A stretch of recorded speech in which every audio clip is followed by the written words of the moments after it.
Hi viewers, welcome to our channel. ప్రస్తుతం మనతో పాటు దాము బాలాజీ గారు, సీనియర్ జర్నలిస్ట్ ఉన్నారు. వారితో ఒకసారి మాట్లాడదాం. సార్ నమస్కారం సార్. నమస్తే. యాంకర్ స్వేచ్ఛ గారు సూసైడ్ చేసుకొని చనిపోయిన తర్వాత దానిపైన ఎన్నో అనుమానాలు వ్యక్తం అవ్వడం మనం చూస్తాం. అంటే ఇది సూసైడ్ కాదు, మర్డరే జరిగింది. దీని వెనకాల పూర్ణచంద్ర అనే ఒక వ్యక్తి ఉన్నారని చెప్పేసి అందరి వేళ్ళు కూడా అతన్నే చూపించాయి. దీని కారకుడు అతనే, అతన్ని కఠినంగా శిక్షించాలని కూడా డిమాండ్ అయితే వినిపించాయి. అయితే ఇప్పుడు అతను బయటకు వచ్చి రియాక్ట్ అయినట్టుగా తెలుస్తుంది. అంటే అతని పేరు మీద ఒక లెటర్ సర్క్యులేషన్ లో ఉంది నైట్ నుంచి కూడా. మరి లెటర్‌లో ఏముంది? దాన్ని ఏ విధంగా అర్థం చేసుకోవాలి? అతని వెర్షన్ ఏంటి? సో ఎంటర్‌గా ఇప్పటి వరకు ఉన్న ఇన్ఫర్మేషన్‌ని చూసి మనం ఏ విధంగా అర్థం చేసుకోవాలంటారు సార్? ఇప్పటివరకు ఏంటంటే నువ్వు చెప్పినట్టుగా ఇది ఫస్ట్ వచ్చి ఆత్మహత్య, హత్య అనేది ఫస్ట్ ఒక చర్చ నడుస్తుంది.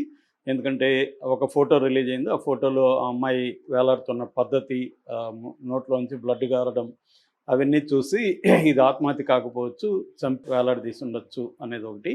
ఎవరు చంపుంటారంటే ఈ పూర్ణచంద్ర అనే వ్యక్తే చంపుంటాడు అనేది ఒక వెర్షన్. అతన్ని పోస్ట్ మార్టం కంప్లీట్ అయ్యే లోపలే అరెస్ట్ చేయాలనే ఒక డిమాండ్ కూడా సోషల్ మీడియాలో నిన్నంతా వైరల్ అయింది. రెండవది లేదు, ఇది హత్య కాదు ఆత్మహత్య, బట్ ఆత్మహత్యకి కారణం మాత్రం అతడే అనే వెర్షన్ రెండవది. ఇది తల్లిదండ్రులు కూడా ప్రధానంగా సెకండ్ వెర్షన్ని ఎక్కువగా చెప్తున్నారు. సో తండ్రి తల్లి ఇద్దరు మీడియాతో మాట్లాడారు. అట్లాగే ఆ పాప అరణ్య ఆ పాప పేరు, ఆ పాప కూడా మీడియాతో మాట్లాడింది. సో ఈ నేపథ్యంలో ఒక రకంగా ఏంటంటే ఆమెది హత్య అయినా ఆత్మహత్య అయినా దోషి మాత్రం ఈ పూర్ణచందర్ అనే వ్యక్తి అన్న వెర్షన్ అయితే బలంగా జనంలోకి వెళ్ళింది. సో దీనికి కౌంటర్గా పూర్ణచందరే స్వయంగా ఒక 5 పేజీల లెటరు రాసినట్టుగా చెప్తున్నారు. ఇప్పుడు అది మీడియాలో వైరల్ అవుతుంది. నేను 5 పేజీలు కూడా చదివాను. అతని హ్యాండ్ రైటింగ్తో ఉంది అది. మరి అతను హ్యాండ్ రైటింగా వేరే వాళ్ళతో తెలియదు, కానీ ఏదైనా హ్యాండ్ రైటింగ్తో ఉంది, టైప్డ్ కాదు. సో ఆ లెటర్లో ముందు ఏముంది అని చెప్పుకుందాం. దీనికి ముందు అసలు పూర్ణచందర్ ఎవరంటే, పూర్ణచందర్ బాదావత్ అతని పేరు. అతను బంజారా తెగ అని చెప్తున్నారు, కొంతమంది లంబాడి అంటున్నారు. ఏదేమైనా అతను ట్రైబల్ అబ్బాయి. అతను ఇంతకుముందు టీ న్యూస్లో పనిచేసేవాడు. దాని తర్వాత బయటకు వచ్చి moon productions advertisement company founder MD అని అతని ఫేస్బుక్ పేజీలో అతను పెట్టుకున్నాడు. అట్లాగే wow TV Telugu managing partner అని కూడా అతను పెట్టుకున్నాడు. అతని ఫేస్బుక్లో అతను పెట్టుకున్న విషయాలు బయట నుంచి వేరే వాళ్ళు చెప్తున్నది ఏంటంటే, ఇతను టీఆర్ఎస్కి చాలా దగ్గర, ముఖ్యంగా టీఆర్ఎస్లో ఉండే సంతోష్ కుమార్ ఆయనకి చాలా ఆల్మోస్ట్ బ్రదర్ లాంటోడు అని చెప్పి చెప్తున్నారు. ఇతను కూడా పొలిటీషియన్ అనేది కూడా అతను పెట్టుకున్నాడు. తనని తను డిఫైన్ చేసుకునేటప్పుడు పొలిటీషియన్, జర్నలిస్టు అవన్నీ పెట్టుకున్నాడు. సో ఖానాపూర్ నియోజకవర్గంలో అతను పనిచేస్తున్నాడు ఒక రాజకీయ నాయకుడి లాగా. ఆ ఫోటోలన్నీ కూడా ఉన్నాయి. అతను దాదాపు కేటీఆర్తో, కేసీఆర్తో, తర్వాత హరీష్ రావుతో, కవితతో, ఇంకా చాలామంది టీఆర్ఎస్ ఇప్పుడు బీఆర్ఎస్ నాయకులతో అందరితో అతను దిగిన ఫోటోలు అతనే షేర్ చేసుకున్నాడు. కాబట్టి అతను క్లియర్గా బీఆర్ఎస్ టాప్ లీడర్స్తో దగ్గరగా ఉంటున్నాడు అని చెప్తున్నారు. కొంతమంది ఇతను మంచిగా ఇతనికి కాంట్రాక్ట్లు ఇప్పించి వాళ్ళు కూడా పర్సంటేజ్లు తీసుకుంటున్నారు. అలాగే ఇతను బాగా పై స్థాయికి అయితే ఎదిగాడు అనేది చెప్తున్నారు. అంటే డబ్బులుంది, కొంత పొలిటికల్గా ఇన్ఫ్లుయెన్స్ ఉన్న వ్యక్తి అనేది చెప్తున్నారు. సో అంటే మామూలుగా అయితే ఇతను అప్పర్ కాస్ట్ అయితే వేరే నేరేటివ్ బయటకు వచ్చేది. అప్పర్ కాస్ట్ కాదు కాబట్టి ఇప్పుడు ఇతను ట్రైబల్, ఆ అమ్మాయి దళితు.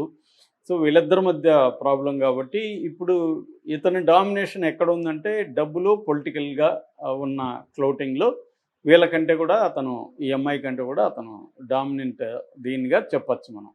సో ఈ యాంగిల్లో చూసుకున్నప్పుడు ఈ నేపథ్యంలో అతను ఏం రాశాడు లెటరు, ఆ లెటర్లో ఏం చెప్పాడు, ఏం చెప్పలేదు, దీన్ని ఎలా అర్థం చేసుకోవాలి అనేది మనం చూద్దాం. అతను ఏం చెప్పాడంటే, మీడియా మిత్రుల ద్వారా తెలంగాణ సమాజానికి పూర్ణచందర్ స్వయంగా చేస్తున్న విన్నపం అని రాశాడు.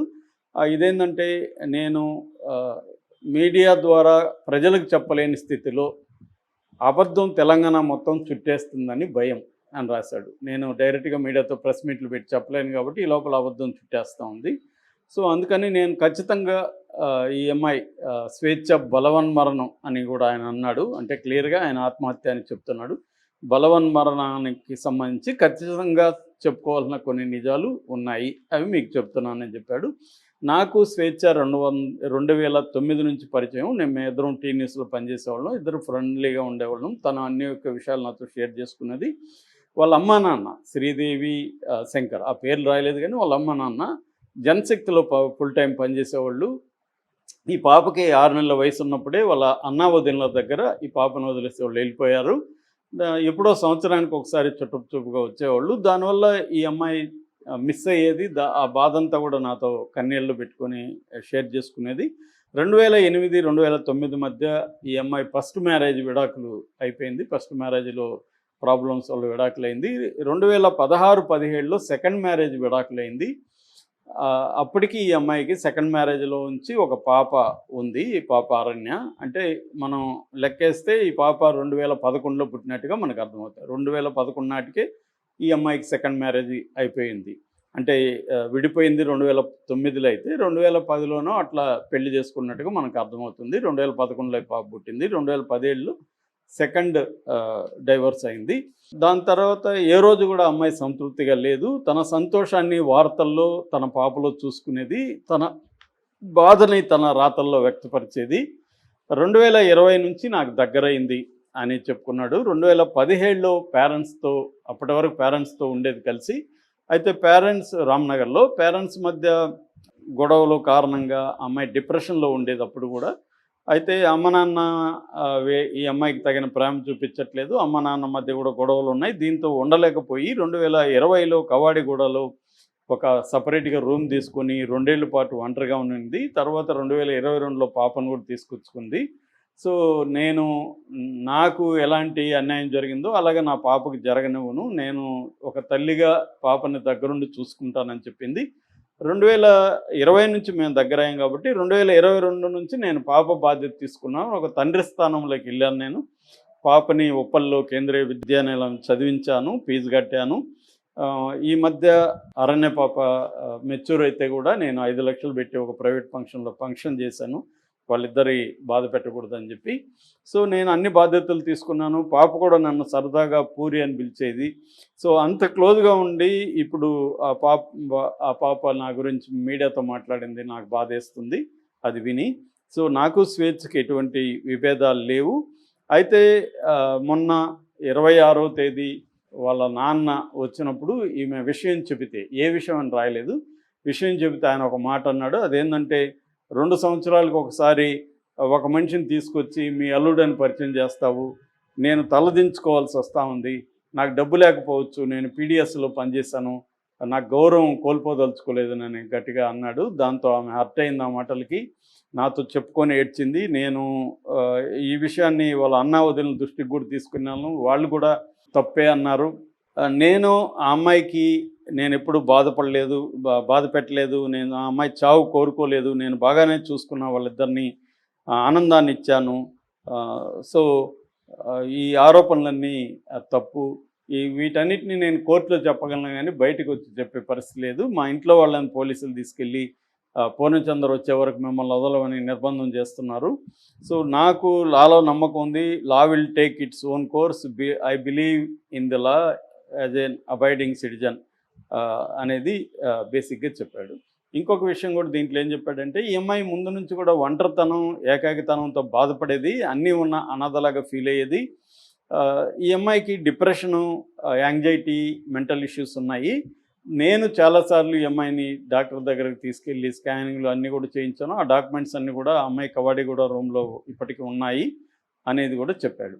అంటే ఇతని వెర్షన్ ఏంటంటే, ఒక కౌంటర్గా నేను దోషి కాదు, నా వల్ల అమ్మాయి చనిపోలేదు అనేది నెంబర్ 1. రెండోది, అమ్మాయిని కానీ వాళ్ళ పాప అరణ్యాన్ని కానీ నా పాపలాగా, నా కూతురులాగా నేను తండ్రి స్థానంలో ఉండి అన్ని బాధ్యతలు తీసుకున్నాను, ఫీజులు కట్టాను, హెల్ప్ చేశాను. సో నా వైపు నుంచి నేను ఉన్నాను. రెండోది, ఈ స్వేచ్ఛ కూడా నన్ను ఒక భర్తలాగా భావించేది, పెళ్లి చేసుకోమనేది. తర్వాత ఆమె అన్ని సోషల్ మీడియా హ్యాండిల్స్లో కూడా స్వేచ్ఛ ఓటార్కార్ అనే పేరు తీసేసి స్వేచ్ఛ పూర్ణచంద్ర అని పెట్టుకునింది. సో నేను కూడా భర్త స్థానంలోనే ఉన్నాను. సో అందువల్ల ఈ అమ్మాయి చనిపోవడానికి నేను కారణం కాదనేది ప్రధానంగా ఇతను చెప్పడం దీంట్లో. సో దీన్ని మనం ఎలా అర్థం చేసుకోవాలంటే, మనం జడ్జిమెంట్ ఇవ్వలేము, మన దగ్గర కంప్లీట్గా ఇన్ఫర్మేషన్ లేదు, మనమేం ఫ్యాక్ట్ ఫైండింగ్ చేసి అందరిని విచారించలేదు కాబట్టి మనం కరెక్ట్గా చెప్పలేము. ఏదేమైనా ఇతను వర్షన్ అయితే బయటికి తీసుకొచ్చాడు.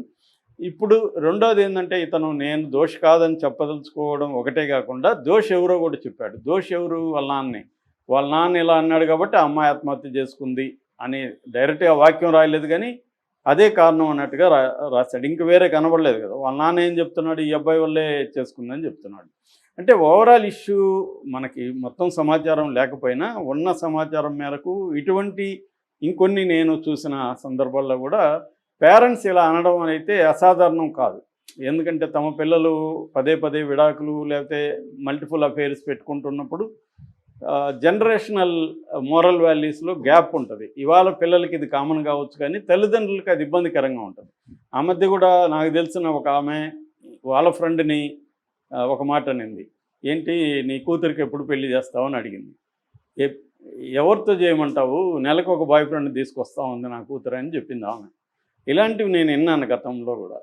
ఈవెన్ ఫేస్బుక్ డిస్కషన్లో కూడా కొంతమంది నా కూతురు అనేక మంది బాయ్ ఫ్రెండ్ ఉన్నారు నా కూతురికి, నాకు విచిత్రంగా అనిపిస్తుంది ఇది అని చెప్పిన సందర్భాలు కూడా ఉన్నాయి. అంటే ఈ జనరేషన్లో ఉండే నార్మ్ అది. దాన్ని మనం మోరల్ యాంగిల్లో నుంచి జడ్జి చేయలేం. దానివల్ల వచ్చే ప్రాబ్లమ్స్ కూడా ఉంటాయి. మల్టిపుల్ రిలేషన్స్ ఉండడం వల్ల మనుషులకి అనేక ఇష్యూస్ వస్తాయి. ఎందుకంటే హ్యూమన్ బీయింగ్స్ బేసిక్గా emotionally driven irrational human beings. ప్రతిదాన్ని ఏదో మనం లాజికల్గా ప్రతిదీ ఉండదు, ఎమోషనల్గా రియాక్ట్ అవుతుంటాం. కాబట్టి మల్టిపుల్ అఫైర్స్ ఉన్నప్పుడు ఖచ్చితంగా ప్రాబ్లమ్స్ వస్తాయి. రెండోది వాల్యూ సిస్టమ్ కంప్లీట్గా చేంజ్ కాలేదు. మనకి ఇప్పటికీ ట్రెడిషనల్ వాల్యూ సిస్టమ్ ఉంది, మోరల్ జడ్జిమెంట్స్ ఉన్నాయి, ఈ సమాజంలో బతుకుతున్నాం.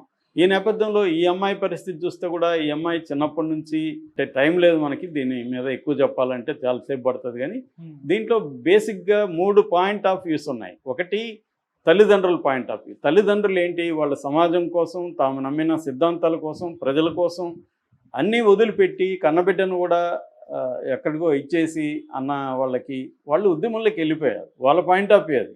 వాళ్ళు నమ్మింది అది వాళ్ళు చేశారు.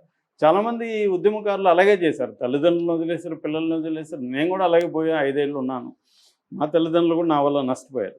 సో దానివల్ల ఏమవుతుందంటే ఇప్పటికీ మా మదర్ ఫోన్ చేసినప్పుడు నువ్వు అప్పుడు అట్లా వెళ్ళిపోయినావు అని స్టార్ట్ చేస్తుంది. సో ఇప్పుడు దాన్ని మనం ఇంకా చాలు ఇక్కడ ఆ పని చెప్తాను నేను. సో అది తల్లిదండ్రులు అంటుంటారు ఏదో ఒక సందర్భంలో. పిల్లలకు కూడా ఇప్పుడు ఈ పాప, నాకు పిల్లలు లేరు, నేను వదిలేసి వెళ్ళలేదు, కానీ పాప ఉంటే బాగుంటే నన్ను నిందించేవాళ్ళు. ఎందుకంటే అట్టేటప్పుడు నన్ను ఎందుకు కనుక్కున్నావు, నీకు ప్రజల ముఖం అయితే పోయిండేది, నన్ను ఎందుకు కనుక్కున్నామన్న బాధ ఈ అమ్మాయిలో ఉండే అవకాశం ఉంది. ఆ గ్యాప్ అలాగే ఉంటుంది.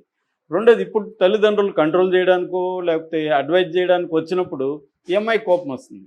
మీరు నన్ను పట్టించుకున్నారా, పట్టించుకోలేదు, ఇప్పుడు వచ్చి మీరు ఏంది నాకు సలహాలు ఇచ్చేది అన్న కోపం ఉంటుంది. వాళ్ళ నాన్న ఒక మాట అన్నాడు, ఈ అమ్మాయి తనని నాకు పరిచయం చేయలేదు, సమస్యలు వచ్చినప్పుడు నేను ఆ అబ్బాయితో మాట్లాడతానంటే నువ్వు మాట్లాడదు, నువ్వు వెనవాళ్ళు అయితే నేను ఆత్మహత్య చేసుకుంటాను అని అనింది మా పాప అని కూడా ఆయన అన్నాడు.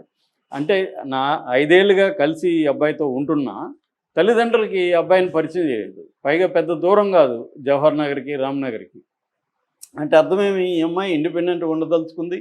వాళ్ళ అమ్మ నాన్న ఇంటర్ఫియరెన్స్ ఈ అమ్మాయికి ఇష్టం లేదు. తన లైఫ్లో తన సమస్యను తను సాల్వ్ చేసుకుందాం అనుకుంది.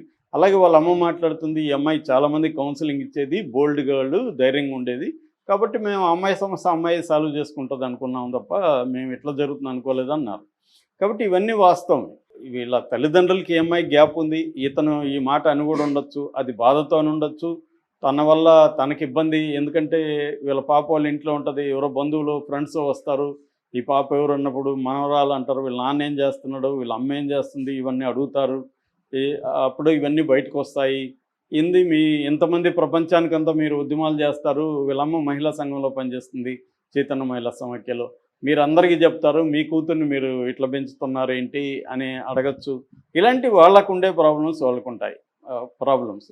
నిజానికి ఈ అమ్మాయి అర్థం చేసుకోవాలి. ఒకవేళ వాళ్ళ నాన్న ఇలా అన్నా ఆయన పాయింట్ ఆఫ్ వ్యూలో అది అన్నాళ్ళే, మన లైఫ్ మనం డిసైడ్ చేసుకున్నాం అని గట్టిగా ఉండాలి. కానీ మనుషులు ఉండాలని మనం అంటాం, నేను కూడా ఉండలేను, ఎవరు కూడా ఉండలేరు అలాగా. ఆ సందర్భం వచ్చినప్పుడు మెంటల్గా మనం డిస్టర్బ్ అయిపోతాం. లైఫ్ ఏంట్రా, చచ్చిపోతే బాగుండని అందరికీ అనిపిస్తుంది. అనిపించిన వాళ్ళు ఉంటారని నేను అనుకోవట్లేదు. ఏదో సందర్భంలో మనకి చచ్చిపోవాలని అనిపించని వ్యక్తులు ఎవరు ఉండరు. ఇంకా ఇలాంటి వాళ్ళ లైఫ్లో ఇంకా సంక్షోభం ఎక్కువ ఉంటుంది కాబట్టి వీళ్ళకి ఇంకా సెన్సిటివ్ పర్సన్ ఈ అమ్మాయి, పోయిటరీ చూస్తే అర్థమవుతుంది, ఇంకా కష్టం కావచ్చు. సో అదే వాళ్ళ తల్లిదండ్రుల పాయింట్ ఆఫ్ వ్యూ. ఈ అమ్మాయి పాయింట్ ఆఫ్ వ్యూ నుంచి ఏంటి, ఈ అమ్మాయి లోన్లీగా ఫీల్ అవుతుంది. తనకు అంతమంది పరిచయస్తులు ఉన్నారు, కానీ ఒక కేర్ తీసుకునే వాళ్ళు, ఒక అదేదంటారు ఏడుస్తున్నప్పుడు ఒక ఆనుకోవడానికి ఒక భుజం, ఒక దగ్గరకు తీసుకునేవాళ్ళు ఎవరు ఉండకపోవచ్చు. ఎక్కువ అందమైన అమ్మాయిలతో వాళ్ళకు ఉండే ప్రాబ్లం ఏంటంటే ప్రతి ఒక్కడు ఆమె బాడీ కోసం ట్రై చేస్తారు, కానీ ఆమెను ఒక మనిషిగా అర్థం చేసుకొని ఆమెకి ఒక అండగా నిలబడాలి, కేర్ తీసుకోవాలి అనేది ఎందుకుంటుంది మగవాళ్ళకి? మగవాళ్ళు ఏమో అందంగా ఉంది, ఒకసారి మనం రొమాన్స్ చేద్దామని ట్రై చేస్తారు. అది ఎక్కువ ఉంటుంది. మామూలు ఒక సాధారణమైన అమ్మాయిలకే అబ్బాయిలు విపరీతంగా వెంటబడేవాళ్ళు. ఇంకా ఇటువంటి అందంగా ఉండి, డైనమిక్గా ఉండి, పోయిటరీ రాసి ఇలాంటి లక్షణాలు ఉన్న వాళ్ళకి ఎంత క్యూ ఉంటుందో చెప్పాల్సిన అవసరం లేదు. ఇటువంటి అనేక ప్రెజర్స్ని ఆ అమ్మాయి తట్టుకొని నిలబడాలి. అమ్మాయికి ఏదో కొవ్వు బట్టో ఇంకోటో బట్టి విడాకులు తీసుకోదు కదా, వాళ్ళకి సెట్ కాలేదు, విడాకులు తీసుకుని. రెండోది, ఈ సమాజంలో అది కొద్దిగా విచిత్రం, ఇంకా అది పెరుగుతా ఇప్పుడిప్పుడే వస్తుంది. మనకు వెస్ట్లో అయితే ఇది కామన్. నాకు నచ్చిన ఫిలాసఫర్లు అందరూ కనీసం 4-5 భార్యలు ఉంటారు. డైరెక్టర్లు ఎవరిని కొట్టినా మన వాళ్ళకి కనీసం ఒక 4-5 ఉంటారు. సీరియళ్ళకి కూడా అలాగే ఉంటారు. అది కామన్ అయిపోయింది. ఇక్కడే ఇంకా కామన్ కాలేదు కాబట్టి ఇది విచిత్రంగా ఉంటుంది. మనం చెప్పుకుంటే 2 విడాకులు అంట, మూడోసారి ఎవరితోనో ఉందంట, ఏంటి ఉంటే ఏంటి అనేది ఇంకా రాలేదన్నమాట. సో ఈ ప్రెజర్ ఆ అమ్మాయి మీద కూడా ఉంటుంది. అందుకని అమ్మాయి కూడా పేరు పక్కన ఎందుకు పూర్ణచంద్ర పెట్టుకుంది అంటే కూడా, అరే బాయ్ నాకు ఆల్రెడీ ఓ బాయ్ ఫ్రెండో లేకపోతే కంపెనీ ఉన్నాడు, మీరు ట్రై చేయొద్దని చెప్పడానికి కూడా అయ్యుండొచ్చు. రెండోది, ఒక పొసెసివ్గా నాకు డిక్లేర్ చేయాలని అనుకుని ఉండొచ్చు. ఇవన్నీ ఉంటాయన్నమాట. సో అట్లాగే కూతురికి కూడా ఒక తండ్రి లాంటి స్థానం అవసరం ఇవాళ సమాజంలో. ఇవేవి లేనప్పుడు చాలా వల్నరబుల్గా ఉంటారు స్త్రీలు. సో ఇవన్నీ ఆ అమ్మాయి పాయింట్ ఆఫ్ వ్యూలో అమ్మాయికి కావాల్సినంత సంక్షోభం, కావాల్సినంత స్ట్రగులు, ఒంటరితనం, ఇవన్నీ ఆ అమ్మాయిలు ఉన్నాయి. ఇక ఈ అబ్బాయి పరిస్థితి ఏంటి? ఈ అబ్బాయికి ఆల్రెడీ పెళ్ళయింది, పిల్లలు ఉన్నారు. మేబీ కొద్ది రోజుల తర్వాత చాలామంది మన చుట్టూ ఉన్న మగవాళ్ళలాగే ఆ అబ్బాయికి కూడా బోరు కొట్టి ఉండొచ్చు, లేకపోతే భార్యతో విభేదాలు వచ్చి ఉండొచ్చు, ఏమైనా జరిగి ఉండొచ్చు. ఇంకొక అమ్మాయి కావాలనిపించవచ్చు. ఇతనికి అందం ఉంది, డబ్బు ఉంది, పొలిటికల్ పవర్ ఉంది. కాబట్టి అమ్మాయిలు కూడా ఇతనికి కూడా అవైలబుల్ ఉన్నారు. కాబట్టి ట్రై చేసి ఉండొచ్చు అబ్బాయి. ఈ అమ్మాయి అతనికి ఇదైంది, కనెక్ట్ అయింది. సో ఇప్పుడు నేను భార్యను వదిలేస్తానని చెప్పుండొచ్చు అమ్మాయికి, ఆమె కూడా ఇచ్చి ఉండొచ్చు. కానీ ఈ అమ్మాయి కూడా తెలిసే చేసుకుంది, అతనితో ఉంటుంది, ఇతనికి భార్య ఉంది, పిల్లలు ఉన్నారని అమ్మాయికి కూడా తెలుసు. సో ఈ నేపథ్యంలో ఈ ఘర్షణ వీళ్ళిద్దరి మధ్య కూడా ఉంటుంది. అంటే నువ్వు ఓపెన్గా డిక్లేర్ చేయాలని ఈ అమ్మాయి అనుకుంటుంది, నా హస్బెండ్ అని నేను ఓపెన్గా డిక్లేర్ చేయాలి కదా, నువ్వేం తేల్చట్లేదని. నాకు పిల్లలు ఉన్నారు, భార్య ఉంది, వాళ్ళని సడన్గా వదిలేయాలంటే వాళ్ళు ఇబ్బంది పడతారు, కాబట్టి కన్విన్స్ చేయాలి, నాకు టైం కావాలని ఇతను అనుకోండొచ్చు. సో ఈ కైండ్ ఆఫ్ ఘర్షణ వీళ్ళిద్దరి మధ్య కూడా ఉండే అవకాశం ఉంది. సో ఇతను ఏం చెప్తున్నా అంటే, నేను ఉన్నంతలో అంటే కొన్ని విషయాలు ఇతను చెప్పలేదు, విభేదాలు ఉన్నట్టు చెప్పలేదు. విభేదాలు లేకపోతే అసలు వీళ్ళ నాన్న ఎందుకు వచ్చాడు అక్కడికి? నాన్న వచ్చాడంటేనే ఈ అమ్మాయి కాల్ చేస్తే కదా వచ్చాడు. మరి ఈ విషయం ఇతను దాచిపెట్టాడు. అంటే ఇతను ఏంటంటే తనకు కావాల్సిన నెరేటివ్ని జనంలోకి తీసుకెళ్ళాలి, తను నిర్దోషం చెప్పుకోవాలనేది ఇతని తాపత్రయంగా మనకు కనబడుతుంది. సో ఇవన్నీ తేలాలంటే దీనికి ప్రాపర్ ఇన్వెస్టిగేషన్ అన్న ఉండాలి, ఆబ్జెక్టివ్గా ఫ్యాక్ట్ ఫైండింగ్ అన్న చేసి చెప్పాలి. ఏదేమైనా వాళ్ళు ఎవరు దోషులో చెప్పాల్సిన బాధ్యత మనకేమీ లేదు. హత్య అయితే చెప్పచ్చు, కానీ ఆత్మహత్యకి అనేక కారణాలు, 4వ ఫ్యాక్టర్ సమాజం కూడా ఉంటుంది. ఈ సమాజం వీళ్ళ మీద విధించే ఒక కొన్ని రూల్స్ కావచ్చు, రెగ్యులేషన్స్ కావచ్చు, మోరల్ యాంగిల్స్ కావచ్చు, ఇవన్నీ ప్రెజర్ అనేది సమాజం నుంచి కూడా వాళ్ళకి ఉంటుంది. కాబట్టి ఇవాల్టి జనరేషన్ ఎటువంటి ప్రాబ్లమ్స్ ఫేస్ చేస్తుంది, ఒక తమకి ఫ్రీడము, సెక్యూరిటీ, ఈ రెండింటి మధ్య సమాజం ఎప్పటికైనా కూడా ఊగిసలాడుతుంటుందని జిగ్మంట్ బౌమన్ చెప్తాడు, ఒక సోషియాలజిస్ట్. ప్రతి సమాజం కూడా ఫ్రీడమ్కి, సెక్యూరిటీకి మధ్య స్ట్రగుల్ అవుతూ ఉంటుంది. ఫ్రీడమ్ అబ్సల్యూట్గా ఎవరికేమి ఉండదు. సో ఈ స్ట్రగుల్లో ఈ అమ్మాయి ఓడిపోయినట్టుగా మనం అర్థం చేసుకోవచ్చు, అలసిపోయినట్టుగా అర్థం చేసుకోవచ్చు, బతికే ఒక ఉత్సాహాన్ని కోల్పోయినట్టుగా అర్థం చేసుకోవచ్చు. దానికి ట్రిగరింగ్ వీళ్ళ నాన్న మాట కావచ్చు, లేకపోతే ఈ అబ్బాయి బిహేవియర్ కావచ్చు, ఏదైనా ట్రిగరింగ్ కావచ్చు. కానీ అది ట్రిగర్ మాత్రమే. ఆల్రెడీ ఎప్పటి నుంచో ఈ అమ్మాయిలో